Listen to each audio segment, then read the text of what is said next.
नैतिक शिक्षा में पाठ 15 में ईश्वर के प्रति आस्था, ये पाठ है। इसमें हमारे कुछ क्वेश्चन छूट गए थे, इनको हम पूरा कर लेते हैं। इसमें पहला जो चौ है उसमें क्वेश्चन कहा गया, जीवन में सफलता व शांति के लिए क्या करना आवश्यक है। तो उत्तर देखिए, जीवन में अगर सफलता शांति अगर आपको चाहिए तो ईश्वर के प्रति आस्था रखनी होगी, ईश्वर की भक्ति भावना रखनी पड़ेगी। यानी जीवन में सफलता और शांति के लिए हमें ईश्वर के प्रति आस्था रखें।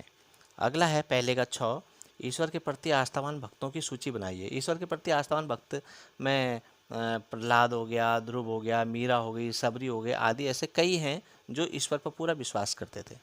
अच्छा, ये पाठ के प्रश्न उत्तर पूरे हुए। अब इसमें ध्रुव और प्रहलाद की कहानी है, इसका हम एक सारांश इसमें छोटे छोटे रूप में इस कहानी को बताते हैं। इसमें देखिए, हम प्रहलाद की कहानी को अगर लेके चलें तो प्रहलाद जो है भगवान पे विश्वास करता था, बहुत अटूट विश्वास उसका था। वह अपने पिता हिरण्यकश्यप के द्वारा कहे जाने पर भी, वह भगवान मना करने पर भी कि ईश्वर की पूजा मत करो, मेरी पूजा करो, ऐसा हिरण्यकश्यप कहा करता था।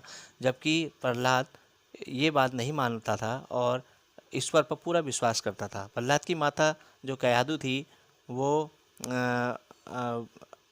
मजबूर थी, वो अपने पुत्र की अटूट आस्था जो भगवान पर थी उस पर वो विश्वास करती थी। तो इसमें जो हिरण्यकश्यप था वो भगवान का विरोधी था। वो तपस्या करने जब पहाड़ गया तभी इंद्र ने दैत्यों पर आक्रमण कर दिया और उसमें राक्षस मारे गए। तो युद्ध में प्रहलाद के चाचा भी मारे गए, हिरणाक्ष। और कयाधु को जब इंद्र अपने साथ ले जा रहे थे तो नारद जी ने कहा, नहीं, कयाधु के गर्भ में जो बालक है वो राम भक्त है, उसे नारद जी को सौंप दिया इंद्र ने। ऐसा कहने पर नारद ने कयाधु को ईश्वर भक्ति का ज्ञान दिया। नारद जी ने कहा कि ईश्वर में ये संसार के रचयिता, पालक, संहार करता है, उसी के नाम से यह जप करना चाहिए। गर्भ में प्रहलाद को समस्त ईश्वरीय ज्ञान प्राप्त हो गया। शक्ति प्राप्त कर हिरण्यकश्यप जब अपने घर लौटा तो समय आने पर प्रहलाद का जन्म हुआ और 5 साल की उम्र में प्रहलाद को पाठशाला भेजा गया। प्रहलाद नारायण का ही नाम लिखता और उसी का जप करता था। अन्य बालकों की तरफ प्रहलाद भी नारायण नाम का उच्चारण करने लगा और नारायण की तपस्या में बिल्कुल मग्न हो गया, यही जाप करता था। तो हिरण्यकश्यप ने प्रहलाद को मारने के लिए कई तरह से कई उपाय किए, जिसमें प्रहलाद हमेशा बचता गया। प्रहलाद बार बार बचता चला गया। आग में भी जलाने का प्रयास किया गया, वहाँ भी प्रहलाद नहीं जले।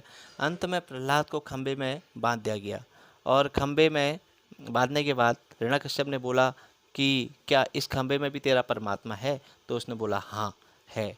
तो खंबे को जैसी मारा तो उसमें से नरसिंह अवतार में भगवान का अवतार हुआ और उन्होंने हिरण्यकश्यप को मार डाला। तो यहाँ पर आप एक चित्र देख रहे हैं, ये चित्र उनका नरसिंह अवतार का विष्णु का है और ये यहाँ पर हिरण्यकश्यप है, ये प्रहलाद है। तो ये इसको हिरण्यकश्यप को यहाँ पर दिल्ली में ले जाके मार देते हैं। तो इसमें एक कहानी है। ऐसी ध्रुव की भी कहानी है। ध्रुव भी एक छोटा बालक था और राजा उत्तानपाद की 2 रानियाँ थी, सुरुचि और सुनीति। सुरुचि के पुत्र का नाम उत्तम था, सुनीति के पुत्र का नाम ध्रुव था। एक दिन उत्तम राजा की गोद में बैठा था और ध्रुव भी राजा की गोद में बैठना चाहता था, तो उसे डांट दिया गया और राजा चुपचाप रहे, कुछ नहीं कहा। राजा की पत्नी ने डांटा। ध्रुव ने सारी बातें अपनी माता सुनीति को जब बताई तो माता ने उसे कहा कि तपस्या करो और जो पिता की गोद है उससे भी बड़ा पद आपको मिलेगा। तो 5 वर्ष की आयु में ही ध्रुव तपस्या करने के लिए घर से चल दिए और खूब तपस्या करी और अंत में भगवान नारायण प्रकट हुए और ध्रुव को अनेक वरदान देकर चले गए। ध्रुव अपने घर लौटे आए, राजा ने सिंहासन पर बैठाया, राज तिलक किया।